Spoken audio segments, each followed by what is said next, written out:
Hello everyone. After a long interval, welcome back to my channel Beyond the Battle. বেশ অনেকদিন থেকে video তৈরি করার চেষ্টা করছি, কিন্তু রিয়েল লাইফের রেসপন্সিবিলিটি গুলো এত বেশি যে রিয়েল লাইফে সেভাবে কনসেন্ট্রেট করা হয়ে ওঠেনি। আজকে যে বিষয়টা নিয়ে কথা বলবো সেটা এই মাস সম্পর্কে, অর্থাৎ এই নভেম্বর মাস নিয়ে। নভেম্বর অ্যাকচুয়ালি বেশ কিছু ধরনের ক্যান্সারের অ্যাওয়ারনেস মান্থ হিসেবে পালিত হয় ওয়ার্ল্ড ওয়াইড, যেমন lung cancer, prostate cancer, pancreatic cancer এবং স্টোমাক ক্যান্সার।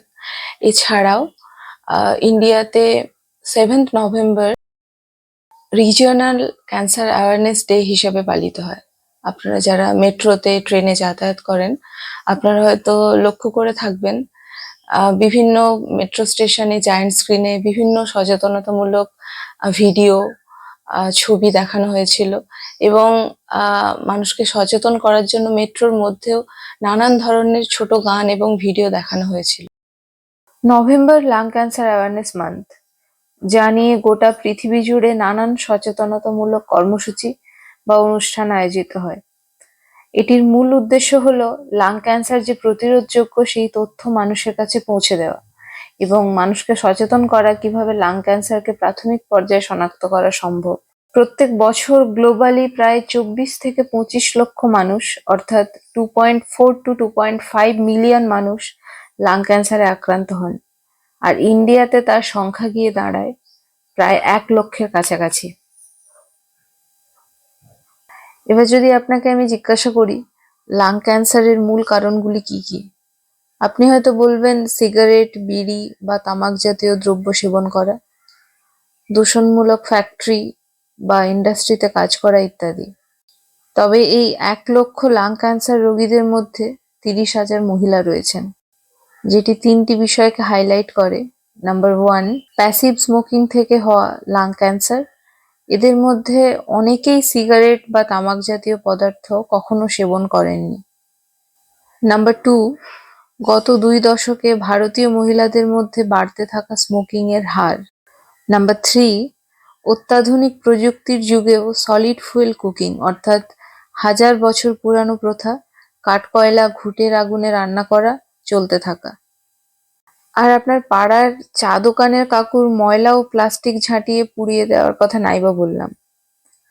গত বছর international association for the study of lung ক্যান্সারে হোয়াইট রিবন প্রজেক্টের ওপর কাজ করা শুরু হয়েছে এবং প্রজেক্টের মূল বিষয়গুলির মধ্যে অন্যতম হলো পরিবেশ দূষণ এবং তার ফলে বাড়তে থাকা লাং ক্যান্সারের হার। গর্বের নয়, তবে দুঃখের বিষয় ভারত পৃথিবীর মধ্যে বর্তমানে প্রথম স্থানে আছে বায়ু দূষণের ক্ষেত্রে। এবার বলি লাং ক্যান্সারকে আমরা কিভাবে শনাক্ত করতে পারি বা খুব প্রাথমিক পর্যায়ে শনাক্ত করতে পারি। বেশ কিছু কমন সিমটমস রয়েছে যেগুলি থাকলে বা দেখা দিলে আপনার ইমিডিয়েটলি ডক্টর কনসালটেশন প্রয়োজন। যেমন দীর্ঘদিন ধরে কাফিং, কফের সাথে ব্লাড বা রক্ত যাওয়া, শ্বাস নিতে কষ্ট হওয়া, বুকে ব্যথা, গলার স্বর পরিবর্তন হওয়া, অপ্রত্যাশিত ওয়েট লস, কোনো প্রকার ডায়েট বা জিম ছাড়াই, এবং ফ্যাটিক বা উইকনেস এটসেট্রা। এছাড়াও আপনি যদি দীর্ঘদিন ধরে স্মোক করে থাকেন এবং লাস্ট 10 থেকে 15 বছর হলো আপনি তা ছেড়ে দিয়েছেন, তাহলে অবশ্যই আপনার নিজেকে স্ক্রিনিং এর আওতায় আনা প্রয়োজন।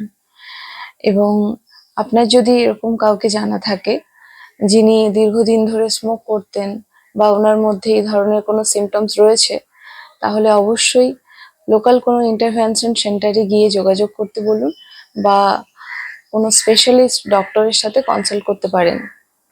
আর আমি ডেসক্রিপশন বক্সে কিছু লিঙ্ক এবং তথ্য দিয়ে দিচ্ছি যেগুলো আপনাদের ফিউচারে কাজে আসতে পারে। নভেম্বর তো শেষ হতে চললো, কিন্তু আমাদের মধ্যে ক্যান্সার নিয়ে সচেতনতা যেন কখনো ফুরিয়ে না আসে। ভালো থাকুন, সুস্থ থাকুন। See you in the next video.